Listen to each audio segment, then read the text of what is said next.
Next question. Koreys yigitlari ishlatadigan kosmetikalari haqida o'zi o'ylab ishlatishadi. Shular haqida ozgina aytib o'tay. Manimcha O'zbekistonga yangi bo'ladi.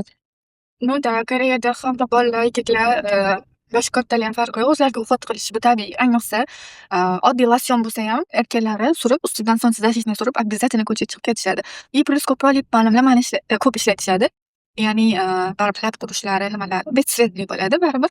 Uni ko'proq ishlatishadi. Конечно, o'zlariga qarashadi. Bu lekin, men bunga to'g'ri qarayman. Chunki bu qanaqadir dekorativniy nimadirlar. To'g'ri, yulduzlar shunaqa даже pomada rangli anaqalar, makiyajlar qilishadi, но oddiy holatda uhot qilib yurish bu menimcha normal holat bo'lsa kerak deb o'ylayman. Havoga ham bog'liqmi bu narsa? Ha. Ularni havosi masalan слишком sovuq, slishkam hot bo'lgani uchun Yo'q, havoga bog'liq emas, mentalitet, kultura. Ularda baribir xo'jayinlik bo'lish, o'sha havoni zararli anaqalardan himoyalanish, ya'ni quyosh nurlaridan nima qilish bu odatiy hol. Ya'ni kulturada bu. Bu ularni singib ketgan yillar davomida. O'shaning uchun bu normal. И men uchun ham normal. Agar O'zbekistonda shunaqa bolani ko'rganingizda nima derdingiz?